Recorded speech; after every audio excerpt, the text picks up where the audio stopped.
কেউ যদি অঙ্গ প্রত্যঙ্গ দিয়ে গুনাহ করে, চোখ দিয়ে যদি গুনাহ করে চোখের খেয়ানত হয়, হাত দিয়ে গুনাহ করলে হাতের খেয়ানত হয়, পা দিয়ে গুনাহ করলে পায়ের খেয়ানত হয়, অন্তর দিয়ে যদি পাপ চিন্তা করে অন্তরের খেয়ানত হয়।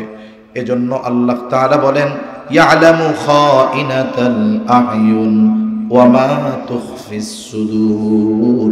আল্লাহ তাআলা বলেন তিনি জানেন তোমরা চোখের কি খেয়ানত করো, অন্তরের কি খেয়ানত করো তিনি জানেন। এজন্য আমরা যখন গুনাহ করব, চোখ দিয়ে খারাপ জিনিস দেখব, গুনাহও হবে, খেয়ানত হবে। কান দিয়ে গান শুনবো, তাহলে খেয়ানত হবে, গুনাহ হবে। পা দিয়ে হেঁটে পাপের কাজের দিকে যাব, খেয়ানত হবে, গুনাহ হবে। আর এই অঙ্গ প্রত্যঙ্গ গুলো এই খেয়ানতের সাক্ষ্যটা কিয়ামতের ময়দানে আল্লাহর সামনে প্রকাশ করে দিবে। قال رسول الله صلى الله عليه وسلم أربع إذا كنا فيك فلا عليك ما فاتك من الدنيا। রাসূলুল্লাহ সাল্লাল্লাহু আলাইহি ওয়াসাল্লাম বলেন আরবাউন, চারটি জিনিস, ইযা কুন্না ফিকা যখন তোমার মধ্যে থাকবে, ফালা আলাইকা আর কোনো কিছু তোমার নাই। কিন্তু পরিপূর্ণভাবে এই চারটা গুণের ধারক বাহক তুমি, তোমার মধ্যে আছে। নবীজি বলেন ফালা আলাইকা, তোমার আর কোনো কিছু নাই। এরপরে নবীজি বলেন মা ফাতাকা মিনাদ দুনিয়া, এই চার জিনিস যদি তোমার মধ্যে থাকে, দুনিয়ার আর কিছু যদি নাও থাকে, তোমার কোনো চিন্তা নাই। বুজুর্গানে দ্বীন এই হাদিসের ব্যাখ্যার মধ্যে বলেন রাসূল আকরাম সাল্লাল্লাহু আলাইহি ওয়াসাল্লাম এই চার গুণে গুণান্বিত যেই মানুষ, তাকে সুসংবাদ দিচ্ছেন হলো এইটা, যার মধ্যে এই চার গুণ থাকবে, সাথে সাথে সে ঈমানদার, তাহলে ওই ব্যক্তির দুনিয়ায় যা কিছু প্রয়োজন আল্লাহ তাআলা তার প্রয়োজন মেটানোর ব্যবস্থা করে দিবে। আমাদেরকে আগে বুঝতে হবে, একটা হলো প্রয়োজন আর একটা হলো বিলাসিতা। যেটা প্রয়োজন সেটা বিলাসিতা নয়। আর এই দুনিয়ার জগৎটা হলো এরকম যে এখানে যদি আমরা আমাদের প্রয়োজন মিটে যায়, মানুষের কাছে মুখাপেক্ষী না হতে হয়, এর চাইতে আর কিছুর দরকার আছে নি কোন? মনে করেন আমি যদি এই নিশ্চয়তা পাই যে আমার গোটা হায়াত, আমি যতদিন দুনিয়ায় আছি, আমার যখন খাবারের প্রয়োজন, খাবারের প্রয়োজনীয় ব্যবস্থা হয়ে যাবে, চিকিৎসার প্রয়োজন, এ ব্যবস্থা পূর্ণ হবে, আমার স্ত্রী সন্তান পরিবারের প্রয়োজন পূরণের ব্যবস্থা হয়ে যাবে, আমার অধীনস্থ আছে আরো যারা আমার মা বাবা আছে, এদের প্রয়োজন পূরণের ব্যবস্থা হয়ে যাবে। প্রয়োজন যতটুক অতটুকুর নিশ্চয়তা পেলে বলেন তো এ দুনিয়ায় আর কোনো টেনশন আছে? সেজন্য প্রয়োজন এক জিনিস, বিলাসিতা আর এক জিনিস। একটা উদাহরণ দেই, বুঝতে সহজ হবে তাইলে। মনে করেন আমরা খানা খাই কেন? খাবার কেন খাই? বলে মজা লাগার জন্য নয়, ক্ষুধা নিবারণের জন্য। তাহলে খাওয়ার মূল উদ্দেশ্য হলো ক্ষুধা দূর হওয়া। মনে করেন আপনি এমন খাবার খাইছেন জিহ্বায় বড় মজা লাগে কিন্তু খিদা যায় না, এমন খাবারের কোনো দাম আছে নাকি? কিন্তু আমার খানা খাওয়ার মূল প্রয়োজন হলো ক্ষুধা নিবারণ হওয়া। এখন যদি কেউ বাড়িতে ভাতের সাথে 10 প্রকারের তরকারির আইটেম করে, বলেন তো ক্ষুধা যখন দূর হয়ে যাবে, 10 প্রকার তরকারি ক্ষুধা দূর করার জন্য প্রয়োজন নাই। তাহলে 10 প্রকার তরকারি দিয়ে যিনি খায় তার উদ্দেশ্য ক্ষুধা দূর হওয়া। আবার যিনি শুধুমাত্র ভর্তা দিয়ে খাবে, ডাউল দিয়ে খাবে, মরিচ দিয়ে খাবে, এরও উদ্দেশ্য হলো ক্ষুধা দূর হওয়া। বিষয়টা হলো এক তরকারি দিয়ে যদি ক্ষুধা দূর হয়, খাবার খেয়ে প্রয়োজন মিটে যায়, 10 তরকারি দিলে ক্ষুধা দূর হয়, তবে সাথে সাথে বিলাসিতাও হয়। তাহলে আমার উদ্দেশ্য যে দুনিয়ার প্রয়োজন মিটতে হবে, এমন নয় যে গাড়ি দিয়া দিবে, বাড়ি দিয়া দিবে, কোটি টাকার মালিক বানায়া দিবে। আল্লাহ চাইলে পারে, কিন্তু নবীজি বোঝাতে চাচ্ছেন এ দুনিয়ায় তোমার চলার জন্য, থাকার জন্য মানুষের কাছে অমুখাপেক্ষী হওয়া লাগবে না, এই পরিমাণ প্রয়োজনীয় বস্তু মিটানোর ব্যবস্থা করবেন কে? আল্লাহ। 1 নাম্বার নবীজি বলেন 4 গুণের 1 নাম্বার গুণ, আল্লাহ রাসূল সাল্লাল্লাহু আলাইহি ওয়াসাল্লাম বলেন হিফযু আমানাতিন, আমানাতের হেফাজত করা। উদ্দেশ্য হলো আমানতদার হওয়া, আমানতদারিতার গুণ অর্জন করা। আমানতদারিতা গুরুত্বপূর্ণ একটা গুণ। কিছু গুণ আছে, কিছু আমল আছে, যেই আমলগুলো শুধুমাত্র আমলের সাথে সম্পৃক্ত, ঈমানের সাথে সম্পৃক্ত নয়। ওই আমলগুলো করলে সওয়াব হয়, আমলগুলো না করলে গুনাহ হইতে পারে, তবে ঈমানের সমস্যা হবে না।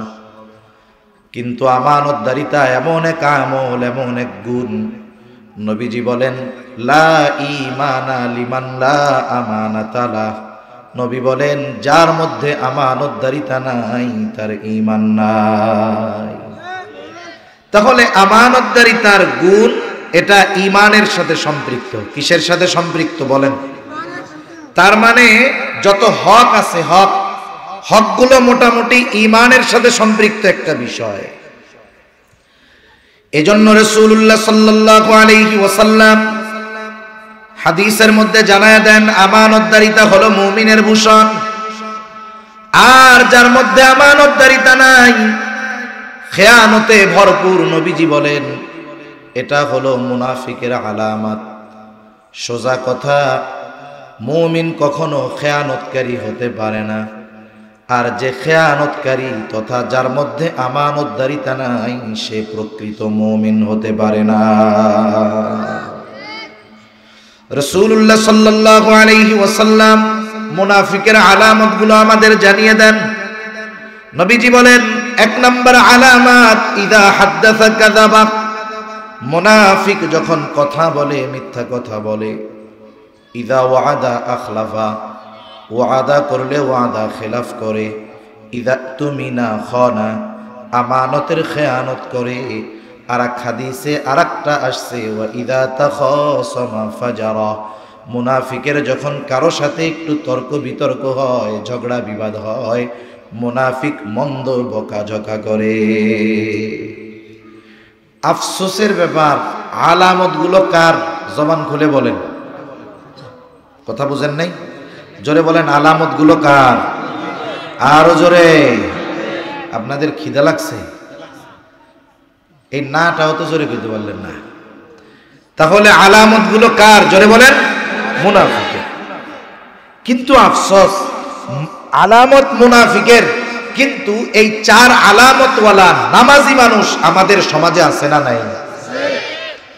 আরে হাজী সাহেব 5 ওয়াক্ত নামাজ পড়ে, মসজিদ কমিটির সদস্য, সব ইবাদত আছে, সাথে সাথে মুনাফিকের এই 4 আলামত তার মধ্যে আছে না নাই?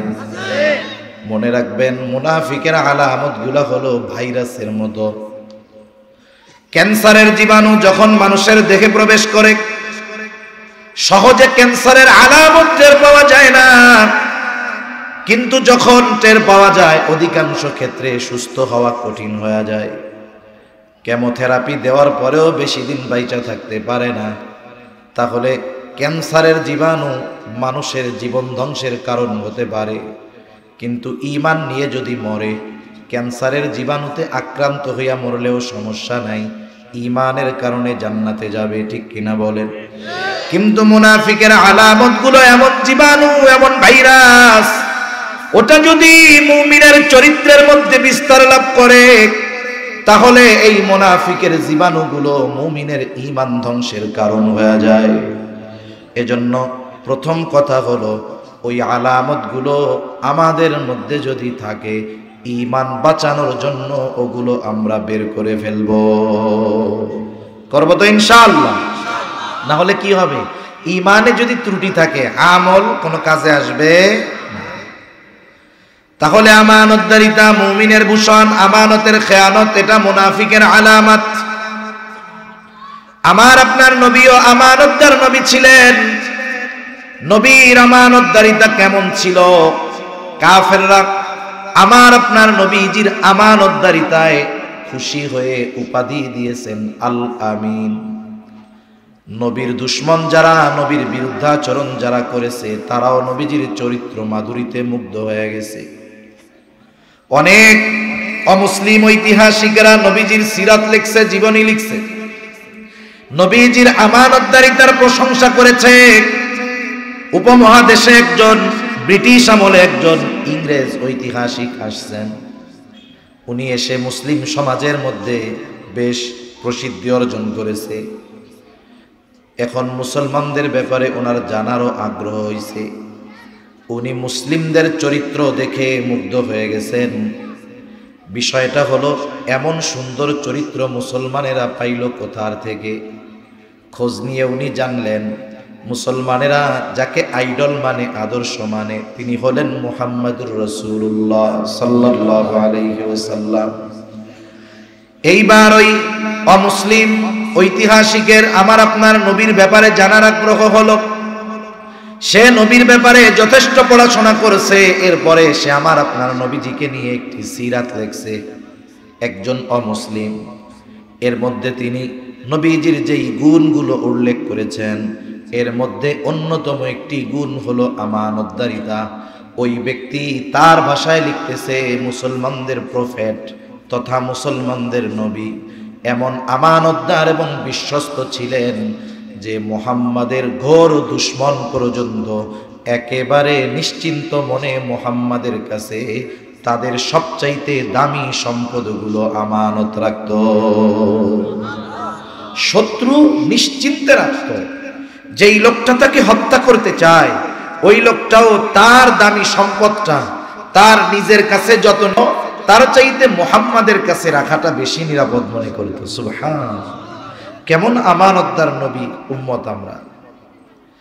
একটা উদাহরণ দেই, যেমন নবীজি যখন আল্লাহ তাআলার পক্ষ থেকে মোটামুটি ইঙ্গিত পেয়ে গেছে অচিরেই নবীকে মক্কা থেকে মদিনায় হিজরত করতে হবে, কিন্তু কোন দিন কোন সময় এখনো চূড়ান্ত ফয়সালা হয় নাই। আল্লাহ তাআলার থেকে শুধু এতটুকু আসছে, আপনি প্রস্তুত থাকেন, যে কোনো মুহূর্তে নির্দেশ আসবে, হিজরত হবে ইয়াসরিব মদিনায়। নবীজি সাল্লাল্লাহু আলাইহি ওয়াসাল্লাম হিজরতের জন্য প্রস্তুত। কাফেররাও নবীজির উপরে অত্যাচারের মাত্রা বাড়ায় দিয়েছে, কারণ আবু তালেব দুনিয়া থেকে যাওয়ার পর নবীজির উপরে কাফেররা আরো চড়াও হয়েছে। সর্বশেষ সব গোত্রের মানুষ মিলে তারা সিদ্ধান্ত নিয়েছে, এখন তো আর আবু তালেব দুনিয়ায় নাই, মুহাম্মাদকে চিরতরে বিদায় করে দিতে হবে, হত্যা করে ফেলতে হবে। এখন সর্বশেষ পরামর্শ হলো, এই হত্যাকাণ্ডে একজন ব্যক্তি নয়, বরং প্রত্যেকটা গোত্র থেকে এক একজন অংশগ্রহণ করবে। তার মানে এক গোত্র আর এক গোত্রকে হত্যার দায় দিতে পারবে না, বলবে তোমাদের গোত্রের লোকও তো এই কাজের মধ্যে ছিল। তাতে কি হবে? বলে সাপও মরবে, লাঠিও ভাঙবে না। এই সিদ্ধান্ত নেওয়া হলো যে আজ রাতেই মুহাম্মদকে দুনিয়া থেকে বিদায় করে দেওয়া হবে। আর আল্লাহ তাআলা আমার আপনার নবীকেও জানায় দিলেন, পয়গম্বর আজ রাতেই আপনার হিজরতের সফর শুরু হবে। নবীজি সাল্লাল্লাহু আলাইহি ওয়াসাল্লাম রাতে বের হওয়ার জন্য প্রস্তুতি নিচ্ছেন। তখনও কাফেরদের অনেক দামি দামি সম্পদ আমার আপনার নবীর কাছে আমানত ছিল, সংরক্ষিত ছিল। কাফেরেরা চারদিক ঘিরে রাখছে ঘরের। এখন তো বিল্ডিং আছে মজবুত, ভাঙা ঢুকতে পারবে না। তখন কি বিল্ডিং ছিল নাকি? চারদিক দিয়ে সশস্ত্র কাফেররা নবীর ঘর ঘিরে রাখছে। এর মধ্যে নবীজিও জানে কাফেররা হত্যাকাণ্ড ঘটানোর জন্য আসছে, কত চিন্তিত থাকার কথা। আবার মক্কা ছেড়ে চলে যাবেন, নবীজির মনের মধ্যে কত ব্যথা, কত কষ্ট। যখন নবীজি শহর ছেড়ে শহরের বাইরে যাচ্ছিলেন, বারবার তিনি বাইতুল্লাহর দিকে তাকান আর দু চোখ দিয়ে পানি পড়ে। নবীজি আল্লাহর কাছে বলেন, দোয়া করতে বলতেছে কাবাকে উদ্দেশ্য করে, ও কাবা, আমি তো তোমাকে কখনো ছেড়ে যেতে চাই নাই। ও মক্কা, আমি তোমারে কখনো ছেড়ে যেতে চাই নাই, কারণ তোমার বুকেই আছে আল্লাহ তাআলার ঘর বাইতুল্লাহ কাবা। ও মক্কা, কিন্তু তোমার বুকে বসবাসরত কিছু সন্তান আমাকে আর এখানে থাকতে দিল না। তাহলে মক্কা, থেকে মদিনা যাওয়ার সময় নবীজির অন্তরে কত বেদনা, কত ব্যথা, ওই কষ্ট, ওই চিন্তার মুহূর্তেও আমার আপনার নবী কাফেরদের আমানতের সম্পদগুলো তাদের কাছে পৌঁছায়া দেওয়ার পরিপূর্ণ ব্যবস্থা আগে করলেন। আলী রাদিয়াল্লাহু তাআলা আনহুকে নিজের ঘরে শোয়া গেলেন, যে আলী, প্রত্যেকটা সম্পদ তার মালিকের কাছে ফিরাইয়া দিবা, এরপরে তুমি মদিনার উদ্দেশ্যে রওনা হয়ে যাবা। নবীজি হযরত আলী রাদিয়াল্লাহু তাআলা আনহুকে সকলের আমানতের বিষয়গুলো বুঝায়া পৌঁছায়া দেয়া ব্যবস্থা করার পরে এরপরে নবীজি নিজে হিজরতের উদ্দেশ্যে রওনা হলেন। এরপরে হিজরত শুরু করেছেন, মদিনার উদ্দেশ্যে রওনা হয়েছে, অথচ চারদিক দিয়ে শত্রু ঘর ঘিরে রাখছে। আবার মনের মধ্যে ব্যথায় বাইতুল্লাহ ছেড়ে চলে যেতে হবে। এই রকম পরিস্থিতিতেও তিনি আমানতদারিতার ব্যাপারে কেমন সচেষ্ট, সতর্ক। এতটুকু যদি আমরা চিন্তা করতাম, অনুধাবন করতাম, আমরা কোনোদিন খেয়ানতকারী হতাম না, ঠিক কিনা বলেন? কিন্তু আফসোস, আমাদের তো জানাও নাই এগুলো। আমাদের আগামী প্রজন্ম, আমাদের তরুণ যুবকরা জানে কোন ব্যাটসম্যান কত সালে কত রান করছে, কোন দেশ কয়বার বিশ্বকাপ ফুটবল খেলা জিতছে, মেসির কয়টা গোল্ডেন বুট আছে, কয়টা রেকর্ড আছে, এগুলো জানে। কিন্তু আমাদের অধিকাংশ মুসলমানের সন্তান রাহমাতুল লিল আলামিনের জীবনী সম্পর্কে জানে না, ঠিক কিনা বলে? ওদেরকে যদি জিজ্ঞাসা করি, বলো তো নবীজির কত বছর বয়স, কয় বছর বাঁচছে, কয় বছর বয়সে নবুয়তি পাইছে, বলো তো, বলতে পারবো না। অন্যান্য বিষয় তো বাদই দিলাম। নবীজি সাল্লাল্লাহু আলাইহি ওয়াসাল্লাম সর্বোচ্চ আমানতদার ছিলেন, এই জন্য আমাদেরকেও আমানতদার হওয়ার দরকার আছে না নাই? মুআমালাতের ক্ষেত্রে অন্যতম বিষয় হলো আমানতদারিতা, এটা আমাদেরকে প্রথমে মাথায় রাখতে হবে। এখন এই আমানতদারিতা কোথায় হবে, কোন জায়গায় দেখাতে হবে? সাধারণত আমরা বুঝি আমানতদারিতার ক্ষেত্রে শুধুমাত্র মনে হয় লেনদেন সম্পৃক্ততা। আমানত এতটুকুই আমরা বুঝি যে আমার কাছে কেউ কোনো টাকা রাখলো, আমি সেটা তাকে ফিরাইয়া দিলাম, আমি মনে করি আমি বড় আমানতদার। আসলে মুআমালাত এতটুকুর মধ্যেই সীমাবদ্ধ নয়, আমানতদারিতাও এতটুকুর মধ্যে সীমাবদ্ধ নয়, বরং মুআমালাত ও আমানতদারিতা ব্যাপক এক জিনিস। লেনদেনের ক্ষেত্রে আমানতদারিতা এটা মোটামুটি সকলের কম বেশি বোঝা আছে। আমার কাছে কারো সম্পদ যদি থাকে, সেটা আমানতের হোক আর এমনি সাধারণ হক হোক, আমার কাছে যদি কারোটা থাকে, যারটা আছে তার যদি মনে নাও থাকে, আল্লাহ তাআলা বলতেছেন তুমি নিজ দায়িত্বে হকদারের কাছে তার হক পৌঁছায়া দিবা, ঠিক কিনা? আর আমরা তো জাইনা শুনে মানুষেরটা খেয়ে ফেলি, জেনে শুনে মানুষেরটা খেয়ে ফেলি, এটা খুব খারাপ কাজ। যদিও যে আয়াতটা তিলাওয়াত করেছি এই আয়াতের শানে নুজুল ভিন্ন, কিন্তু মুফাসসিরিনে কেরাম বলেন সব ধরনের আমানত এর মধ্যে অন্তর্ভুক্ত। যেমন মনে করেন একজন লোক বাজারে গেছে, দোকানদারের সাথে সম্পর্ক, বাকি লেনদেন করে, দোকানদারের কাছ থেকে 1000 টাকার মালামাল ক্রয় করেছে, দোকানে অনেক ভিড়, দোকানদার হিসাব করলো, বলে ভাই 1000 হইছে, আরো 10 জন ক্রেতা দাঁড়িয়ে আছে। এইবার ওই ক্রেতা বলতেছে আচ্ছা 1000 টাকা তাইলে আমার নামে খাতায় লেখা রাখেন। এখন দোকানে তো ভিড়, উনি খাতায় লেখার আগে আরেকজন কয় ভাই আমার একটা তেল দেন তো, উনি খাতা কলম রাইখা তেল দিতে গেছে, এখন আর ওই বাকি টাকা লিখতে মনে নাই, খাতায়ও আর উঠে নাই। এইবার 10 দিন পরে এই লোক গিয়া দোকানদাররে বলে ভাই দেখেন তো খাতায় আমার নামে কয় টাকা আছে। এইবার দোকানদার খাতা খুঁজে টুজে বলে ভাই আপনার নামে কোনো বাকি নাই। দোকানদার হয়তো ভুলে গেছে ব্যস্ততার কারণে, কারণ আমি একা ক্রেতা, কিন্তু দোকানদার তো একজন ক্রেতাকে হ্যান্ডেলিং করে না, দৈনিক তার কাছে শত শত হাজার হাজার মানুষ কিনতে যায়, তার মিস্টেক হতেই পারে। কিন্তু আমি নিশ্চিত যে আমার কাছে 1000 টাকা পায়, তবে কিন্তু তার খাতায় লেখা নাই। এখন শয়তান আইসা ওয়াসওয়াসা দিবে, তোর মনে হয় ভুল হইতেছে।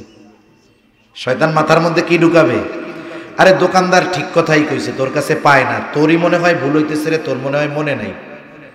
এবার একটা দোদুল্যমান অবস্থায় তার অন্তর চলে যাবে। শয়তানে ধোঁকা দিছে, টাকাও তো কম না 1000।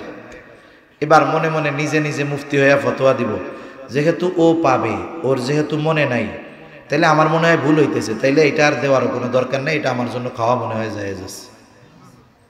এইরকম খেয়া ফেলানো লোক আমাদের সমাজে আলহামদুলিল্লাহ নাই, আছে? আরে দোকানদার ভুলে গেছে তাতে কি, আল্লাহর নির্দেশ তুমি ফিরাইয়া দাও, ঠিক কিনা বলেন? আল্লাহ তাআলা বলেন আনতু আদ্দুল আমানাতি ইলা আহলিহা, আমানাত আমানাত তুমি তার হকদারের কাছে ফিরাইয়া দাও।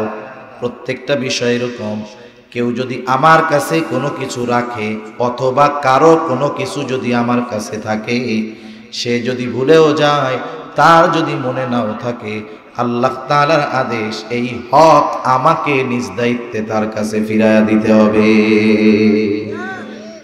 কিন্তু আফসোস, আমরা অনেকেরটা খেয়ে ফেলি। বাবার সম্পদ রেখে গেছে, ভাই বোনের গুলো খেয়ে হজম করে ফেলে, আছে না নাই? ফুফুদের টাকা, এর টাকা, ওর টাকায়। খবরদার, দুনিয়ায় আপনি আমি আরেকজনেরটা হয়তো খাইতেছি, আরেকজনের আমানত হক নষ্ট করতেছি, কিন্তু কিয়ামতের দিন যদি এগুলো ফেরত দিতে হয়, কি কঠিন পরিস্থিতি হবে সেই দিন টের পাওয়া যাবে। এজন্য দুনিয়াতে আমরা একটু কম খাই, হক সম্পৃক্ত বিষয়ে প্রয়োজনে কাউরে একটু বেশি দিয়ে দিব, তাতে কি? দুনিয়ায় যদি তারে একটু বেশি দেই, আখেরাতেও আশা করা যায় আল্লাহ আমাকে আপনাকে বেশি দিবে, ঠিক কিনা বলেন? আমি যদি দুনিয়ায় একটা মানুষকে একটু ছাড় দেই, তাইলে আখেরাতে ইনশাআল্লাহ আল্লাহ তাআলা আমাকে আপনাকে ছাড় দিবে, ঠিক কিনা বলেন?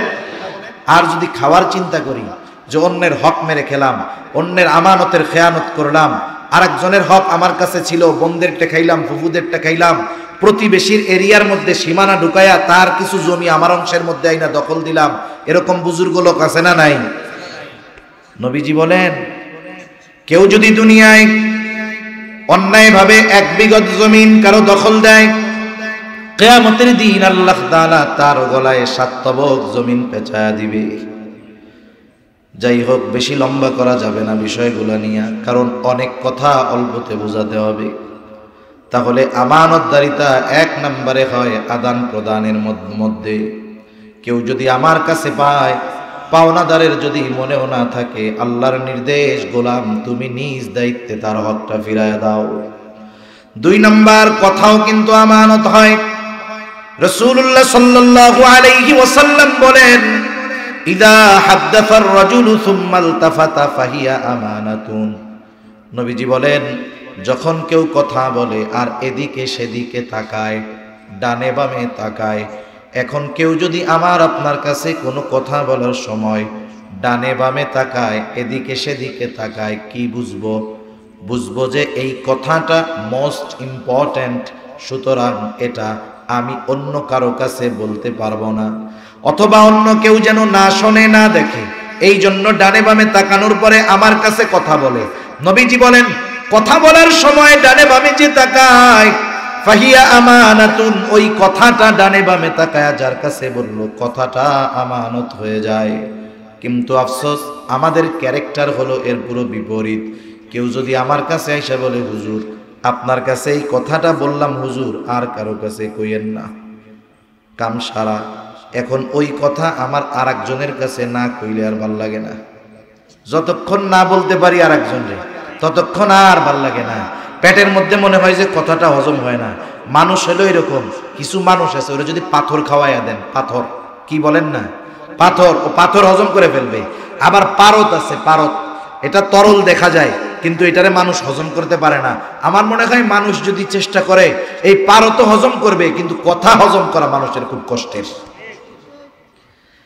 লোকটা চোখের আড়াল হওয়ার আগে পাশের একজনকে ডাক দিয়ে বলবে, এই লোকটারে চিনো? বলে হ্যাঁ চিনি। আমার কাছে খুব গোপন একটা কথা বলছে, কারো কাছে বলতে মানা করছে। আমি তোমারে কই, তুমি কিন্তু কারো কাছে কইও না, ঠিক আছে? এখন কারো কাছে বলতে মানা করছিল, ওনারে বলবে, আবার বলে তুমিও কারো কাছে কইও না। আমারে তো একটু আগে ওই লোক কইয়া গেল, হুজুর আপনারে কইছি আপনি কারো কাছে কইয়েন না। তাইলে আমি যেহেতু একজনের কাছে বইলা দিলাম, ও মনে করবে হুজুরে তো মানা করছিল, হুজুর কারো কাছে কইয়েন না। হুজুরও যেহেতু একজনের কাছে বলছে, আমারও মনে হয় একজনের কাছে বলা জায়েজ আছে।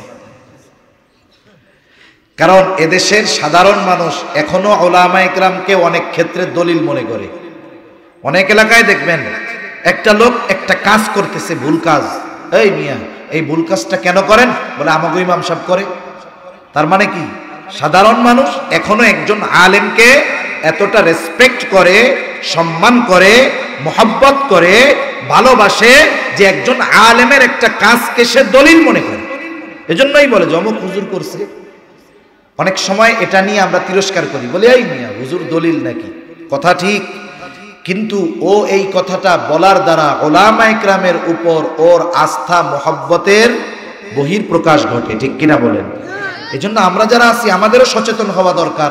শুধু যে আপনাদের নিয়ে আলোচনা করব তা নয়, এ বিষয়গুলো যে আমরা বলতেছি বিদায় আপনাদের জন্যই শুধু তা না, এ বিষয়গুলো আগে আমাদের নিজেদের জন্য। এখন কিছু গোপন কথা আছে যে গোপন কথাগুলো বলতে হয় না, আর কিছু গোপন কথা আছে এ কথাগুলো বলে দিতে হয়, নাইলে ক্ষতি হয়। যেমন মনে করেন এমন কোন গোপন কথা ডানে বামে তাকিয়ে আপনার আমার কাছে একজন বলল, যেই কথার দ্বারা বোঝা যাইতেছে মানুষের ক্ষতি হবে, ইসলামের ক্ষতি হবে, মানুষের ক্ষতি হবে, এলাকার ক্ষতি হবে, দেশের ক্ষতি হবে। বলেন তো এই রকম গোপন কথা গোপন রাখা যাবে? কথার কথা ধরেন, এখান থেকে একজন হাদিস শুনে গেছে, ইদা হাদ্দাসার রাজুলু সুম্মা ইলতাফাতা ফাহিয়া আমানাতুন। মানুষ কথা বলে তারপরে এদিকে সেদিকে তাকায়, বুঝতে হবে এই কথাটা আমানত। এখন একজনের কাছে গিয়ে বলতেছে, ডানে বামে তাকায় তাকাইয়া বলতেছে, চাচা আমি তো আজকে রাত্রে ওই বাড়িতে চুরি করব। এখন চাচা চিন্তা করতেছে কি বিপদে পড়লাম, ডানে বামে তাকাইয়া কথাটা বললো, এটা তো আমানত, ঠিক কিনা বলেন? এখন যদি ওই বাড়িওয়ালাকে সতর্ক না করি তাইলে তার তো সম্পদ টাকা পয়সা চুরি হয়ে যাবে। তাহলে বললে হয় খেয়ানতকারী, না বললে হয় ওই লোকের বাড়ি চুরি। বিপদ আছে না নাই? এখন বিষয় হলো সাধারণভাবে একটা মানুষ কথা বলার পরে বুঝতে পারবে এই কথার দ্বারা মানুষের ক্ষতি হবে কিনা, ইসলামের ক্ষতি হবে কিনা, দেশের ক্ষতি হবে কিনা। যদি সামগ্রিকভাবে মানুষের ক্ষতি, ইসলামের ক্ষতি, দ্বীনের ক্ষতি হয় তাহলে এই কথাটা বলে দেওয়া জরুরি, গোপন রাখা জরুরি না। কিন্তু বিষয়টা একটু ব্যতিক্রম। মনে করেন কথার কথা, একজন লোক তার ঘরের মানুষগুলো খুব দুষ্টু খারাপ, স্ত্রী কথা শুনে না, স্বামী বাচ্চারা কথা শুনে না। এখন ঘরে যদি অশান্তি থাকে, এই অশান্তি বড় অশান্তি না বলেন তো? এখন মনে করেন ওই লোকের বউ তার একটা পিটানি দিছে, মহিলা মানুষ, স্ত্রী তার স্বামীরে কি দিছে? পিটানি দিছে। এত দুঃখ লাগতেছে, এই মহিলারে খাওয়াই, পরিশ্রম করি, এরাতে আঘাতপ্রাপ্ত হইলাম, এই যে দুঃখটা লাগে, দুঃখ মানুষের অন্তরের কিছু কষ্ট আছে, এটা যদি আরেকজনের কাছে বলতে পারে তাহলে তার বুকটা একটু হালকা হয়। এখন এই পরিবারের গোপন কথা এটা কি সবার কাছে মাইক দিয়ে বলা যাবে নাকি? মনে করেন যদি কেউ থাকে, কেউরে যদি বলা হয় যার বউ পিটায় এদিকে আসেন, একটু মাইকে ঘোষণা দেন যে আপনারে আপনার বউ পিটায়, তাহলে আমি হুজুর 1000 টাকা দিয়ে যাব, এরকম কেউরে পাওয়া যাবে? এই কথা কেউ মানুষের কাছে বলতে চায়? তবে নিজের এইরকম অনেক গোপন কথা মানুষ আরেকজন মানুষকে বিশ্বস্ত মনে করে তার কাছে বলে, আছে না নাই? মনে করেন সে মনে করে আমার মসজিদের ইমাম সাহেবরে বলি, উনি আমার সবচাইতে বড় শুভাকাঙ্ক্ষী। এখন মনে করেন আমার কাছে এসে বলল যে হুজুর আমার তো এই সমস্যা, কি করব? আমি তারে বুস্টুস দিয়ে পাঠাইয়া দিলাম। এখন ও চিন্তা করতেছে এই কথা যদি মানুষ জানে তাইলে তো আমি বাজারের মধ্যে গেলে দেখবে, মানুষে বলবে দেখ ওই যে এই লোক হেরে বউ নাকি পিডায়, লজ্জা পাবে না? তা আমারে লজ্জার খাতিরে বলে গেছে, হুজুর এ কথা কারো কাছে বললেন না, আসলে কষ্টের কথা, কারে আর বলবো, আপনারে বললাম হুজুর আপনি কারো কাছে বললেন না। কিন্তু আমি কি করলাম, এই কথাটা আর হজম করতে পারলাম না, আর একজনের কাছে বলে দিলাম। বললাম দেখো আমারে বলতে মানা করছে, আমি তোমারে শুধু বললাম, তুমি আর কাউরে বইলো না। এইবার ও আরেকজনের কাছে গিয়ে বলবে, শোন হুজুর আমাকে অমুকের ব্যাপারে এই কথা বলছে, কারো কাছে বলতে মানা করছে, আমি তোমাকে বললাম, তুমি কিন্তু কাউরে বইলো না। এইবার ও গিয়ে আরেকজনরে বলবে, আমার দোস্ত আমার এই কথাটা বলছে, কারো কাছে বলতে মানা করছে, তুমি কারো কাছে বইলো না। তার মানে যে যাকে বলে শুধু বলে তোমারে বললাম, তুমি কারো কাছে বইলো না।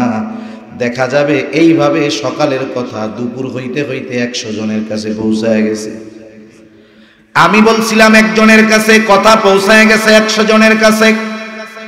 এই যে 100 জনের কাছে কথা পৌঁছানোর জন্য দায়ী হলাম আমি এইটা ফ্লাশ করার পরে যত মানুষের কাছে কথাগুলো পৌঁছাবে, যতজন বলবে ততটা খেয়ানত হবে, আর সকলের খেয়ানতের সমপরিমাণ গুনাহ একা প্রথম যে খেয়ানত করেছে তার আমলনামায় যোগ হয়ে যাবে। এজন্য কথা আমানত, যে কথাগুলোর সাথে মানুষের সম্মান ইজ্জত নিহিত আছে, এই ধরনের কথা, এই ধরনের দোষ ত্রুটি যদি আমাদের জানা থাকে, আমরা কি করব? এগুলো গোপন রাখবো।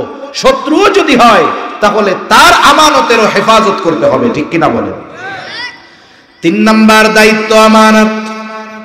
রাসূল আকরাম সাল্লাল্লাহু আলাইহি ওয়াসাল্লাম দায়িত্বের ব্যাপারে খুব সতর্ক আমাদের করেছেন। এখন তো এমন এক জামানা, মানুষ টাকা দিয়ে দায়িত্ব কিনে, দায়িত্ব নেওয়ার, দায়িত্ব পাওয়ার প্রতিযোগিতা করে। একটা জামানা ছিল মানুষ দায়িত্ব নিতে চাইতো না, দায়িত্বের কথা শুনলে রাতের আধারে এলাকা ছেড়ে পালায়া চলে যাইত।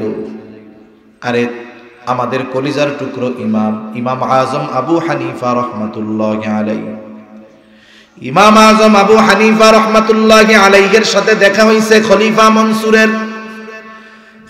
মনসুরের সাথে দেখা। মানুষের সামনেই খলিফা মনসুর ইমাম আবু হানিফাকে প্রস্তাব দিচ্ছে, ও ইমাম আবু হানিফা, প্রধান বিচারপতির আসনটা ফাঁকা, আপনি প্রধান বিচারকের দায়িত্বটা গ্রহণ করেন। কত বড় প্রস্তাব, কত বড় পদ! আব্বাসীয় খলিফা প্রস্তাব দিচ্ছে প্রধান বিচারকের দায়িত্ব গ্রহণ করেন। আমাদের দেশে মানুষ প্রমোশন পাওয়ার জন্য কত তেল মারে, কত টাকা ব্যয় করে, এক চান্সেই প্রধান বিচারক। ইমাম আবু হানিফা খলিফা মনসুরের প্রস্তাবটা সাথে সাথে ফিরাইয়া দিলেন। তিনি বললেন, না, আমি এই দায়িত্ব গ্রহণ করতে পারবো না। খলিফা মনসুর মেজাজটা গরম হয়ে গেছে, তার আত্মমর্যাদায় আঘাত লাগছে। এত বড় অফার দিলাম, যেটা পাওয়ার জন্য মানুষ ঘুরে, সুপারিশ করে, আশা করে, স্বপ্ন দেখে, এমন বড় প্রস্তাব আমি নিজের থেকে দিলাম, আর মুখের উপরে প্রস্তাবটা ফিরাইয়া দিল। রাগে হাতের চাবুক দিয়ে ইমাম আবু হানিফার গায়ে একটা বাড়ি মারছে, আঘাত করেছে। রাজপ্রাসাদে ফিরে আসছে খলিফা। এই খবর খলিফার চাচাও জানতে পারছে। খলিফার চাচা খলিফাকে বলতেছে, ও মনসুর, কাজটা তুমি ভালো করো নাই।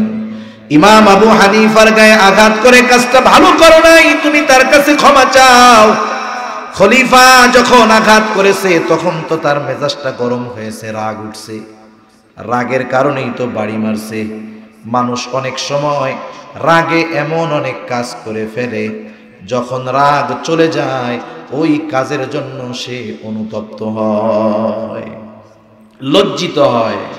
আবার রাগে মানুষ এমনও সিদ্ধান্ত নেয় যেই সিদ্ধান্ত তার গোটা জীবনের আফসোসের কারণ হয়, ঠিক কিনা বলেন? আমাদের দেশে প্রতি মিনিটে এক একটা বিবাহ বিচ্ছেদ হয়, এটা হলো লিখিত হিসাব। লিখিত হিসাবে প্রতি মিনিটে কয়টা? এক একটা। আমার মনে হয় প্রতি মিনিটে একটা বিয়াও হয় না, কিন্তু প্রতি মিনিটে এক একটা বিবাহ বিচ্ছেদ হয়। আর আমাদের দেশে কিন্তু বড় বড় বিবাহ বিচ্ছেদ হয়। দেখবেন বিশেষ করে যারা বড় বড় সেলিব্রিটি, এরা বিবাহের আগে মনে হয় ওদের চাইতে ভালোবাসার মানুষ আর দুনিয়ায় আর কেউ নাই। যারে বিবাহ করবে তারে একেবারে মজনু বানায় ফেলে আর নিজে লাইলি হয়ে যায়। কিন্তু এই ভালোবাসা বড় বিশাল এক বেলুন ফুলাইছে মানুষ, বিশাল বড় বেলুন না? বলেন তো, এই বেলুনকে ধ্বংস করার জন্য কি সেনাবাহিনীর কামান আনা লাগবে নাকি? ছোট্ট একটা সুচ দিয়া দিবেন, দেখবেন যে ফটাস করে বেঁটে গেছে। এদের ভালোবাসাও এরকম। দেখা যায় যে বিবাহটা খুব আনন্দ, উদ্দীপনা, উৎসাহ সহকারে হয়। হঠাৎ করে একদিন লাইভে এসে বলে, আমার আর ওনার সাথে থাকা হচ্ছে না, আমরা অচিরেই সিদ্ধান্ত নিব দুজনে আলাদা হয়ে যাওয়ার। আছে না নাই? আছে। এই বিবাহ বিচ্ছেদের ঘটনা প্রতি মিনিটে এক একটা ঘটে। এগুলো তো লিখিত, মানে হিসাবের। এখন হিসাবের বাইরে আছে। গ্রামে, আপনাদের অঞ্চলে তো আপনারা ওলামায়ে কেরামের তত্ত্বাবধানে থাকেন। দেশের এমন অঞ্চল আছে একটা ইউনিয়নে একটা মাদ্রাসা নেই, একটা ইউনিয়নে একটা মাদ্রাসা নেই। এখনো এই দেশে এরকম আছে, অবাক হয়ে যেতে হয়। গোটা জেলার মধ্যে একটা দাওরায়ে হাদিস মাদ্রাসা নেই, অবস্থা চিন্তা করছেন? আর সিলেটে তো গড়ে এলাকায় এলাকায় সব জায়গায় মাদ্রাসা আছে। ওলামায়ে কেরামের পদাচারণার ফলাফল এগুলো, মাদানী রহমাতুল্লাহি আলাইহির আগমনের ফলাফল এগুলো। হুসাইন আহমদ মাদানী রহমাতুল্লাহি আলাইহি সিলেটে বেশি আসতেন, এর একটা প্রভাব। এখন দেখেন আমাদের ওই সব অঞ্চলে অনেক জায়গায় আছে, দেখা যাবে সংসার করতেছে 20 বছর, এই 20 বছরের মধ্যে 20,000 বারের উপরে বউরে তালাক দিয়ে দিছে, কিন্তু এরপরেও সংসার করে। আছে না নাই? কতজন তো বিবাহ হয়েছে তালাক দিয়ে দিছে। এখন তালাক দেওয়ার পরে লোকজন কয় চাচা কি করলেন, চাচি তো আর আপনার নাই, এইবার দৌড়াইয়া আসতে হুজুরের কাছে এসে বলে হুজুর কাম কাজ শেষ। কি হয়েছে? বলে আমি তো আমার বউরে তালাক দিয়া দিছি। কেন দিছে? হুজুর রাগ হইয়া দিছি, হুজুর ইচ্ছা করে দেয় নাই। তাই বউরে কি কেউ তালাক খুশি হইয়া দেয় নাকি? কি হইয়া দেয় কোন না? এই যে সিদ্ধান্তটা রাগান্বিত অবস্থায় নিল, এটা তার সারা জীবনের জন্য পস্তানোর কারণ হলো না? অবশ্যই। এজন্য আমরা একটা মূলনীতি নিব, এগুলো জীবনের মূলনীতি। কোন সময় রাগান্বিত অবস্থায় সিদ্ধান্ত নিব না। রাগান্বিত অবস্থায় কি নিব না? সিদ্ধান্ত নিব না। রাগ অবস্থায় সিদ্ধান্ত নিব না। রাগ আসলে কি করব? আউযু বিল্লাহি মিনাশ শাইতানির রাজিম আগে পড়ব, যদি দাঁড়ায় থাকি বসে পড়ব, বসা থাকলে শুয়ে পড়ব, জায়গা সুযোগ থাকলে ওযু করব, ওযু করে নামাজে দাঁড়ায় যাব। রাগ আসলে আগে এই কাজ, এরপরে সিদ্ধান্ত নেবেন। তাহলে দেখা যাবে যে আপনি সঠিক সিদ্ধান্ত নেওয়ার সময় পাবেন, বুঝতে পারবেন। হয়তো আউযুবিল্লাহ পড়ার কারণে শয়তান দূর হবে, ওযু করার কারণে রক্ত গরম ছিল ঠান্ডা হবে, নামাজে দাঁড়ানোর কারণে অন্তরের শীতলতা আসবে। দেখা যাবে আপনি বুঝে শুনে একটা সিদ্ধান্ত নিতে পারতেছেন। ঠিক কিনা বলেন? খলিফা মনসুর তখন তো রাগে বাড়ি মারছে, কিন্তু এখন তো রাগ নাই। এখন তার অনুতপ্ততা হচ্ছে যে এমন একজন ব্যক্তিকে চাবুক দিয়ে বাড়ি মারলাম, কাজটা ঠিক হয় নাই। আবার নিজে খলিফা নিজে একা গিয়া মাপ চাইতে যাবে, লজ্জা লাগতেছে। খলিফা মনসুর তার সবচাইতে বিশ্বস্ত লোকটাকে দায়িত্ব দিয়ে দিল, যাও আমার পক্ষ থেকে ইমাম আবু হানিফার কাছে ক্ষমা চাইবা, বলবা ইমাম আবু হানিফা খলিফা তার কাজের কারণে লজ্জিত, আপনার কাছে ক্ষমা চায়। আর এক থলে স্বর্ণ মুদ্রা দিয়ে বলছে যদি মাফ করার কথা বলে এটা তাকে হাদিয়া দিয়ে বলবা, খলিফা তখনই নিশ্চিত হবে যে আপনি তাকে ক্ষমা করেছেন যখন এই হাদিয়াটা আপনি গ্রহণ করবেন। খলিফার কাছে খলিফা পাঠায় দিল লোকটারে, লোকটা চলে গেছে, গিয়ে বলে ইমাম খলিফা তার আচরণের কারণে লজ্জিত ব্যথিত, আপনার কাছে ক্ষমা চেয়েছে, ক্ষমা করে দেন। ইমাম আবু হানিফা সাথে সাথে বললেন হ্যাঁ আমি তাকে মাফ করে দিলাম। এইবার লোকটা বলে খলিফা তখনই সুনিশ্চিত হবে যখন আপনি এই স্বর্ণ মুদ্রা হাদিয়া নেবেন। এই এক থলে স্বর্ণ মুদ্রা আপনার জন্য খলিফা দিয়েছে, হাদিয়া নেওয়াও সুন্নত, দেওয়াও সুন্নত। তবে কেউ যদি চুরি কইরা আইনা হাদিয়া দেয়, আপনি যদি সুনিশ্চিত থাকেন যে এই হাদিয়া আমাকে দিচ্ছে চুরি কইরা আইনা, বলেন তো নেওয়া জায়েজ আছে নাকি? চুরির মাল যদি নিশ্চিত হওয়া যায় যেটা চুরির মাল, কেনাও জায়েজ হবে না, তাহলে চোররে সহযোগিতা করা হবে। আর আমাকে কত পোলাপান আছে কম দামে চুরাই মার্কেটে যায় কম দামে ভালো জিনিস কেনার লিগা, এটা ঠিক হবে না। তাহলে কি হবে? চোরকে সহযোগিতা করা হবে, ওই চুরির মধ্যে নিজেও ইনক্লুড হয়ে যেতে হবে।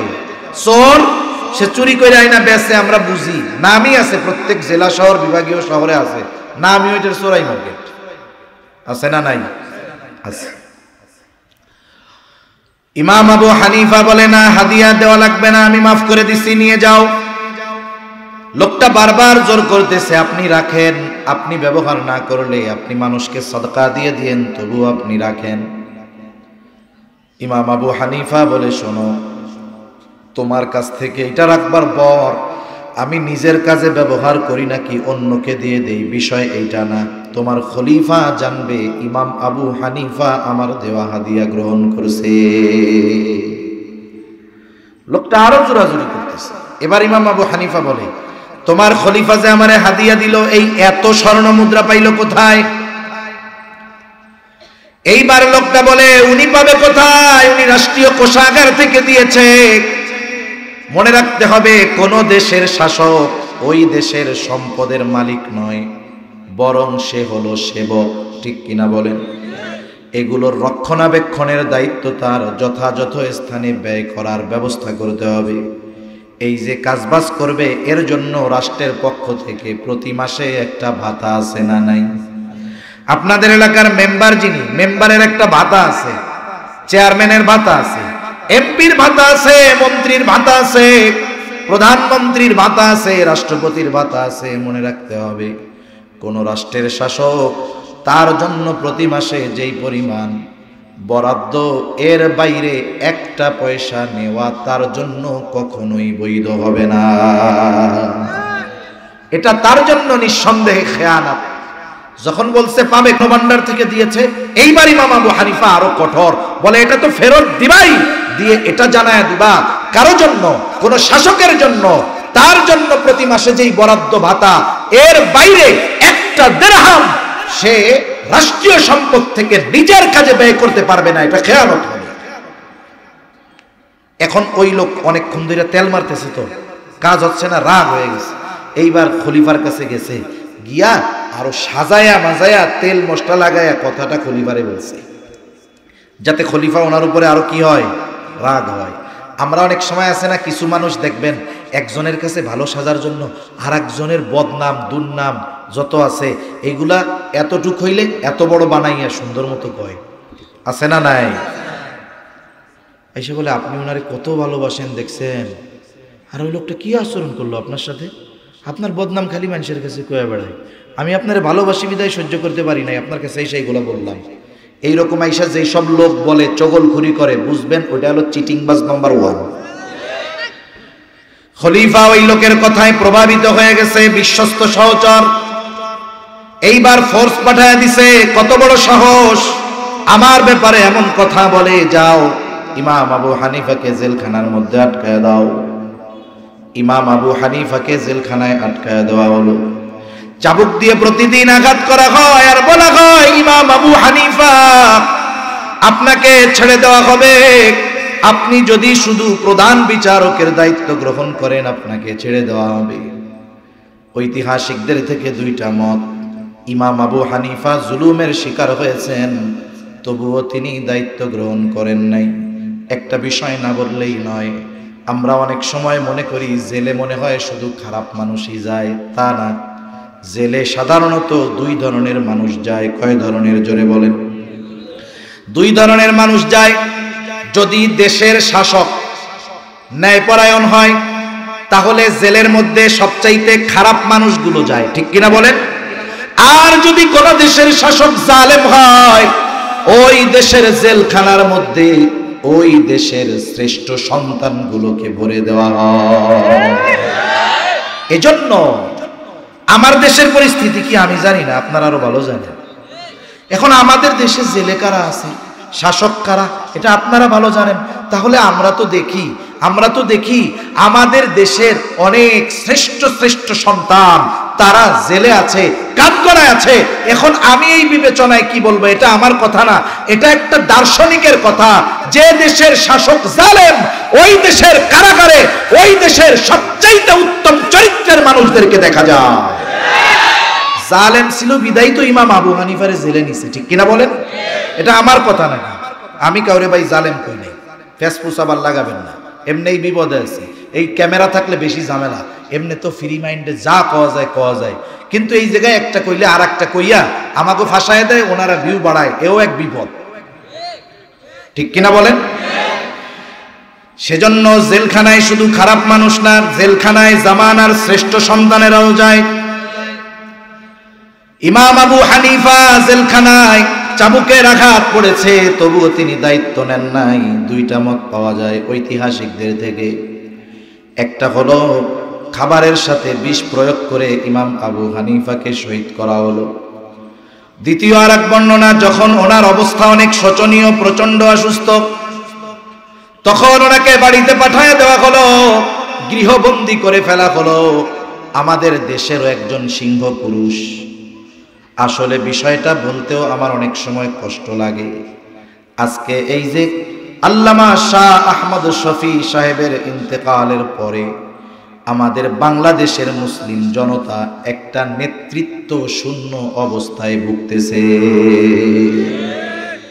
আমাদের এমন কেউ দেখতেছি না যে যার এক কথায় গোটা মুসলিম উম্মাহ এক পথে এক মুখে একদিকে চলবে, আমরা দেখতেছি না। এটা আমাদের জন্য বড় কষ্টের। এর আগে আর একজন সিংহ পুরুষ ছিল, মুফতি আমিনী রহমাতুল্লাহ আলাইহি, নাম শুনছেন? মুফতি আমিনী রহমাতুল্লাহি আলাইহি মুখলেস এক আল্লাহর বান্দা, ওই আল্লাহর বান্দাকেও জীবনের শেষ সময় গৃহবন্দী করে ফেলা হয়েছে। এই জন্য নজরদারিতে শুধু খারাপ মানুষ থাকে না, জামানার শ্রেষ্ঠ সন্তানদেরকেও নজরদারিতে রাখা হয়, ঠিক কিনা বলেন? ইমাম আবু হানিফা গৃহবন্দী করা হলো। ওই অবস্থায় ইমাম আবু হানিফা এক সময় দুনিয়া থেকে বিদায় নিলেন। জিজ্ঞাসা করা হলো, কি ব্যাপার, এত জুলুম অত্যাচার আপনার উপরে হইল? কারণ একটাই, যে আপনি দায়িত্ব নিতে চান নাই। আপনি যদি দায়িত্ব নিতেন আপনাকে ছেড়ে দেওয়া হইতো, বড় পদ পাইতেন, সম্মান পাইতেন, কিন্তু জুলুমের শিকার হইলেন, তবুও দায়িত্ব নিলেন না কেন? ইমাম আবু হানিফা বলে, শোনো, আমি যেই দায়িত্ব নেই নাই সেই দায়িত্বের ব্যাপারে আল্লাহ তাআলা কিয়ামতে আমাকে জিজ্ঞাসা করবে না। সেই ব্যাপারে আমাকে আল্লাহর আদালতে, আল্লাহর কাঠগড়ায় জবাবদিহিতা করা লাগবে না। কিন্তু আমি যদি প্রধান বিচারকের দায়িত্ব নিতাম, এই বিচার বিভাগে যদি কারো সাথে অবিচার করা হতো, কিয়ামতের দিন আল্লাহ তাআলার সামনে আমাকে খেয়ানতের বোঝা নিয়ে দাঁড়ানো লাগতো। কারণ আবু দাউদের হাদিস, নবীজি বলেন, আমাদের কাউকে যখন কোনো দায়িত্ব দেওয়া হয়, কেউ যদি ওই দায়িত্বের সুচ পরিমাণ খেয়ানত করে, সুচ পরিমাণ, নবীজি বলেন কিয়ামতের দিন ওই লোকটা খেয়ানতের বোঝা নিয়ে আল্লাহর সামনে উপস্থিত হবে। এজন্য সকল ধরনের দায়িত্ব আমানত, সাথে সাথে শরীয়তের বিধিবিধান আমানত, শরীয়তের বিধিবিধান আমানত। আল্লাহ তাআলার যত আদেশ নিষেধ আছে এগুলো আমানত। আল্লাহ তাআলা বলেন, ইন্না আরাদনাল আমানাতা আলাস সামাওয়াতি ওয়াল আরদি ওয়াল জিবাল ফাআবাইনা আন ইয়াহমিলনাহা ওয়া আশফাকনা মিনহা ওয়া হামালাহাল ইনসান। আল্লাহ তাআলা বলেন, আমি এই আমানত আসমানের কাছে, জমিনের কাছে, পর্বতমালার কাছে পেশ করলাম। তারা ভীত সন্ত্রস্ত হয়ে গেল, এই আমানত তারা বহন করলো না। ওয়া হামালাহাল ইনসান, মানুষ এই আমানত বহন করলো। বলে কি সেই আমানত? মুফাসসিরিনে কেরাম বলেন সেই আমানত হলো কোরআন।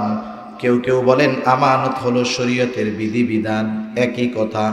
এই জন্য যখন আমরা আল্লাহ তাআলার বিধিনিষেধ অমান্য করি, আল্লাহ তাআলার দেওয়া আমানতের খেয়ানত করা হয়। আমার অঙ্গ প্রত্যঙ্গ আমানত। কেউ যদি অঙ্গ প্রত্যঙ্গ দিয়ে গোনা করে, চোখ দিয়ে যদি গোনা করে, চোখের খেয়ানত হয়। হাত দিয়ে গোনা করলে হাতের খেয়ানত হয়, পা দিয়ে গোনা করলে পায়ের খেয়ানত হয়, অন্তর দিয়ে যদি পাপ চিন্তা করে অন্তরের খেয়ানত হয়। এজন্য আল্লাহ তাআলা বলেন, ইয়ালামু খাইনাতাল আয়ুন ওয়া মা তুখফিস সুদূর।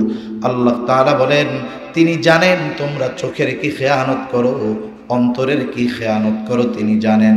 এজন্য আমরা যখন গুনাহ করব, চোখ দিয়ে খারাপ জিনিস দেখব, গুনাহও হবে, খেয়ানত হবে। কান দিয়ে গান শুনবো, তাহলে খেয়ানত হবে, গুনাহও হবে। পা দিয়ে হেঁটে পাপের কাজের দিকে যাব, খেয়ানত হবে, গুনাহও হবে। আর এই অঙ্গ প্রত্যঙ্গ গুলো এই খেয়ানতের সাক্ষ্যটা কিয়ামতের ময়দানে আল্লাহর সামনে প্রকাশ করে দিবে। আমাদের জানমাল আমানত। জানমাল কি বলেন? আল্লাহ তাআলা বলেন, ইন্নাল্লাহা আশতারা মিনাল মুমিনিনা আনফুসাহুম ওয়া আমওয়ালাহুম বিআন্না লাহুমুল জান্নাহ। আল্লাহ তাআলা বলেন, নিশ্চয়ই মুমিনের জানমাল আল্লাহ তাআলা জান্নাতের বিনিময়ে ক্রয় করে নিয়েছেন। তাহলে মালিক হলেন আল্লাহ, জানমাল আমার কাছে আছে। এই জন্য জানমাল যেখানে ব্যবহারের অনুমোদন শরীয়ত দিয়েছে, সেখানে ছাড়া অন্য কোথাও যদি শক্তি, জান, টাকা পয়সা ব্যয় করা হয়, গোনা শুধু হয় তা না, বরং খেয়ানত হয়ে যায়। সন্তান সন্ততি আমানত। এই যে আমাদের অধীনস্থ যারা সন্তান আছে, এরা আমাদের কাছে আমানত। এই আমানত, এই সন্তানগুলোকে যদি যথাযথভাবে দ্বীনের উপরে পরিচালিত করা না হয়, তাহলে খেয়ানত করা হয়। এজন্য আমাদের শিক্ষা ব্যবস্থার অবস্থা আপনাদের মোটামুটি জানা আছে। জেনারেল শিক্ষা ব্যবস্থার অবস্থা খুব খারাপ। সেজন্য অনুরোধ, প্রত্যেকটা অভিভাবক তার সন্তানদেরকে উচিত ওই শিক্ষা ব্যবস্থা ঠেলে দূরে সরিয়ে দিয়ে দ্বীনি শিক্ষা ব্যবস্থার মধ্যে অন্তর্ভুক্ত হয়ে যাওয়া। ঠিক কিনা বলেন? আগে দ্বীন শেখানো। আপনি যদি সন্তানকে দ্বীন না শেখান তাহলে আপনি খেয়ানতকারী হবেন কিয়ামতের ময়দানে। আর আল্লাহ না করুক ওই সন্তান যদি বদ্দিন হয়, জাহান্নামী হয়, কিয়ামতে আল্লাহর সামনে দাঁড়িয়ে বলবে, আল্লাহ এই বাবা আমার হক আদায় করে নাই, খেয়ানত করেছে, আগে ওরে জাহান্নামে দেন, এরপরে আমি জাহান্নামে যাব, এর আগে যাব না। আমি আমানত নিয়ে আর লম্বা কথা বলবো না। যতটুকু বলা হয়েছে এতটুকু যদি আমরা অর্জন করতে পারি, মুআমালাতের অধিকাংশ বিষয় আমাদের মধ্যে চলে আসবে। আবার দেখেন, যেহেতু বড় একটা বাজার আছে, কথা না বললেই নয়, ব্যবসার মধ্যে আমানতদারিতা আছে না নাই? ব্যবসা মুআমালাতের একটা পার্ট, মুআমালাতের একটা কি পার্ট, অংশ। কিন্তু এই ব্যবসার মধ্যে মুআমালাতও আছে, মুআশারাতও আছে। কেমনে? বলে মুআমালাত কেমনে? নবীজি বলেন, আত-তাজিরুস সাদুকুল আমিন মা'আন নাবিয়্যিন সিদ্দীকিনা ওয়াশ শুহাদা'i ওয়াস সালিহিন। আল্লাহ তাআলা বলেন, সত্যবাদী আমানতদার ব্যবসায়ী, আমানতদারিতার মাধ্যমে পাওয়া গেল হলো মুআমালাত, সত্যবাদিতার মাধ্যমে পাওয়া গেল মুআশারাত। তাহলে একটা হলো লেনদেন আর একটা হলো চরিত্র। তার মানে যেই ব্যবসায়ী সত্যবাদী আমানতদার হবে, নবীজি বলেন সে শহীদ, সিদ্দিক, সালেহীন নবীদের সাথে অবস্থান করবে। তাহলে আমি যে কথাটা বোঝাতে চাচ্ছিলাম, প্রথম বিষয় মুআমালাত। আমরা পরিপূর্ণ হক সম্পৃক্ত বিষয়গুলো আদায় করতে পারবো তখন যখন আমি নিজে পরিপূর্ণ আমানতদার হব। একটা মানুষ আমানতদার হওয়ার আগ পর্যন্ত পরিপূর্ণভাবে হক সম্পৃক্ত বিষয়গুলো আদায় করতে পারবে। এবার আসেন সেকেন্ড পার্ট, মুআশারাত। হুজুর আসতে কখন আসবে আমরা একটু বলেন, আমার নির্দিষ্ট সময় বলেন। দ্বিতীয় পার্ট হলো মুআশারাত, এটা চরিত্রের সাথে সম্পৃক্ত। মনে আছে আপনাদের? তাহলে আমার সাথে একটু কথা বলেন। মুআমালাত এটা হকের সাথে সম্পৃক্ত, মুআশারাত চরিত্রের সাথে সম্পৃক্ত। এখন আসেন মুআশারাতের মধ্যে উত্তম বিষয়টা কি? নবীজি দ্বিতীয় গুণ বলতেছেন, সিদকু হাদিসিন, সত্য কথা বলা। তার মানে সত্যবাদী হওয়া, সত্যবাদিতা এটা বড় এক সম্পদ, মুমিনের বড় এক গুণ। সত্যবাদিতা এমন এক গুণ, নবীজি সাল্লাল্লাহু আলাইহি ওয়াসাল্লাম বলেন, ইন্নাস সিদকা ইয়াহদি ইলাল বীর। এত সময় কষ্ট দিবেন কেন?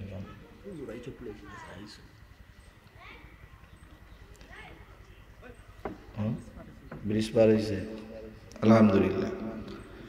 রাসূলুল্লাহ সাল্লাল্লাহু আলাইহি ওয়াসাল্লাম বলেন, ইন্নাস সিদকা ইয়াহদি ইলাল বীর ওয়া ইন্নাল বিররা ইয়াহদি ইলাল জান্নাহ। নবীজি বলেন, নিশ্চয়ই সত্য মানুষকে পুণ্যের পথ দেখায়, কল্যাণের পথ দেখায়। ওয়া ইন্নাল বিররা ইয়াহদি ইলাল জান্নাহ, আর কল্যাণ পুণ্য এটা মানুষকে জান্নাতের পথ দেখায়। সুবহানাল্লাহ।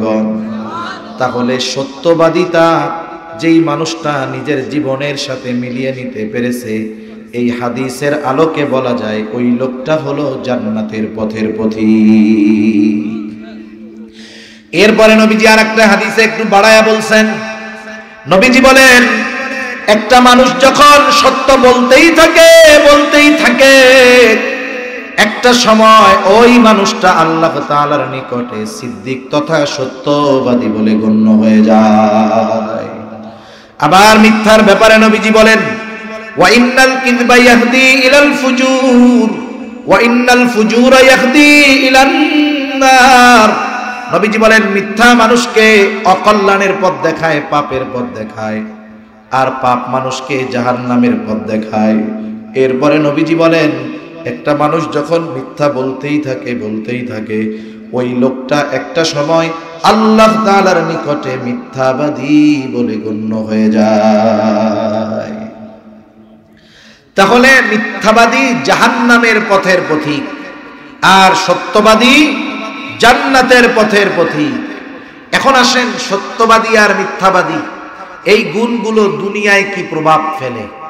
আমরা এক সময় স্কুলে গল্প পড়ছি, আমি যখন পড়ছি ইংরেজি 3, 4 বা 5 এর বইতে হবে, 4, 5 এর বইতে এক দুষ্টু রাখালের গল্প ছিল। ওই রাখাল, দুষ্টু রাখালের গল্প পড়ছেন কেউ? কেউ কে পড়ছেন? একটু দেখান তো, আমার হাতটা দেখান তো, কে কে পড়ছেন? এই সৌভাগ্যবান ব্যক্তি কারা? আলহামদুলিল্লাহ, হাত নামান। এই প্রজন্ম এই গল্প পড়ে নাই, ইংরেজি বইয়ের মধ্যে ছিল। যারা পড়ছেন তাদের একটা পরীক্ষা হবে, পারলে প্রয়োজনে পুরস্কার দেওয়া হবে। এখন এই যে রাখাল, দুষ্টু রাখাল, ওইটা কি করতো? ওইটা একদিন গাছের উপরে উঠছে, গরুরে বাইন্দা দিয়া, ঘাস খাওয়াইতে দিয়া, চিন্তা করতেছে অলস মস্তিষ্ক হলো শয়তানের কারখানা। যার কাম কাজ নাই দেখবেন শয়তান এসে ওরে দিয়ে আকাম করাবে।